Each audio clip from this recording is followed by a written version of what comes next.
I don't know if we have information yet about Jamal Adams, if he's going to play or he is not. Do you have any information about it? The practice report real quick. Practice and game participation report. What do they say? Oh, I don't know if the Seahawks sent it to us. I don't know about that. Well, yesterday he was questionable. Hold on. Of the experts... He is questionable. He's questionable with the groin. Chris Carson questionable with the foot. Travis Homer questionable with the knee. Yes.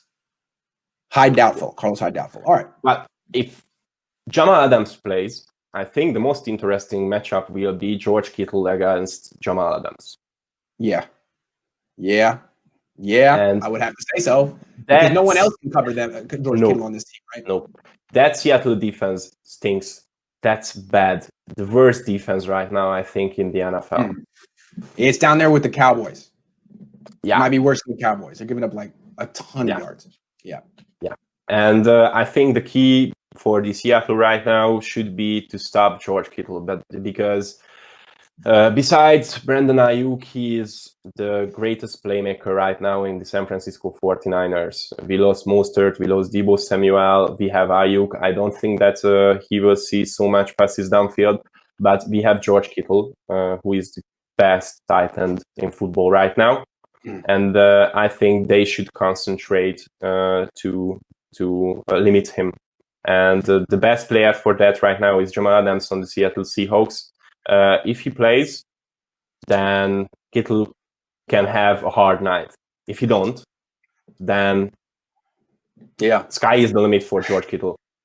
Well, the thing about Jamal Adams, it's interesting. It's a great matchup. He is their best pass rusher. Him blitzing is the best thing they have going. So if he's in coverage all game, I mean, that doesn't bode well for George Kittle's stats, but it might bode well for the Niners offense because they don't have to force the ball to Kittle to win. And if the best pass rusher on the enemy team is in coverage all game, then Jimmy Garoppolo should be comfortable, confident, have time, in rhythm, throwing the ball to whoever he wants, even if it's not Kittle. So, I mean, it's an interesting matchup, but they can't just have Adams in coverage all day. They have to find spots to blitz him, and when they do, the Niners have to be ready to throw to Kittle and make him pay, right? Yeah. All right, other matchups that are interesting. I mean, how about this one?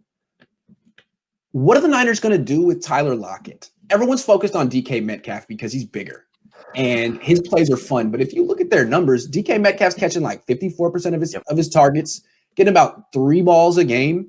He's important, and if you're not careful, one of his catches will be a 75-yard touchdown. But I just feel like if you just kind of stay on top, don't give up the big play, he's not going to beat you. Tyler Lockett will. Tyler Lockett has like 45 catches. He's catching like 77% of his passes. I mean, that's the guy. So you want to play zone coverage because you want to keep things in front of you and make them check down and have eyes on Russell Wilson. But if you just let Tyler Lockett run through your secondary, I don't know. Russell Wilson's pretty accurate. So I'm thinking that you're going to have to see Jason Verrett lock this guy up man to man. And if he can't, then the Niners have problems. I'm curious to see that matchup. Yeah, that's going to be interesting. The first thing that I have written today in the morning was that we shouldn't use Verrett to defend on DK Metcalf. We should use him to shut down Lockett. And if he can do that, then we should consider if we will resign Richard Sherman next year. Oh, Sherman's gone. That's over. Goodbye. I like the guy. I like him too. He wants to be a coach.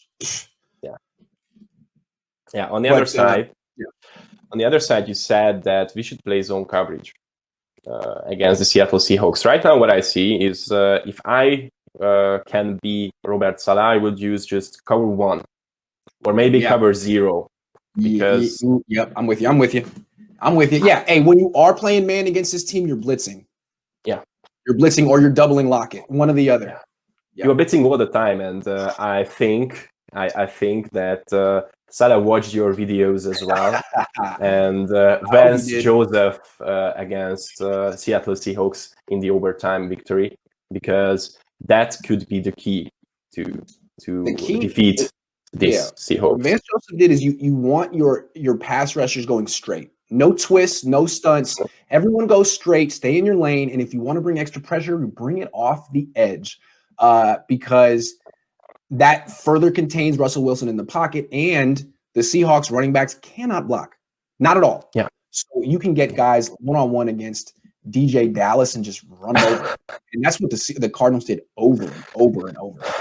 Yeah, and even Carlos Hyde can block. So No, and it's a one-dimensional team.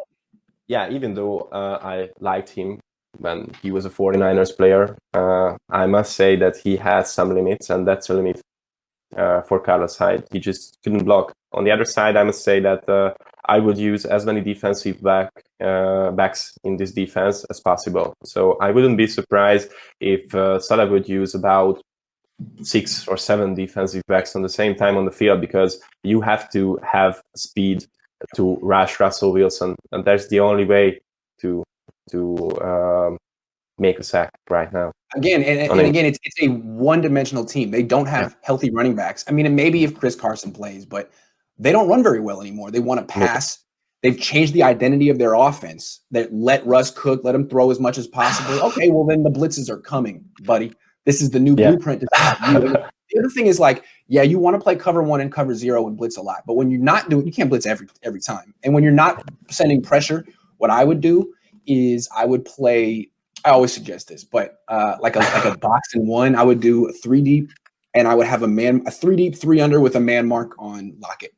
Like, if you want to throw to Greg Olsen or DK Metcalf, check down to them, fine, that's fine. We'll rally and make the tackle. But if you want to throw to Lockett, he's not open ever. Yeah. He has a guy marking him all game, and it's Jason Verrett.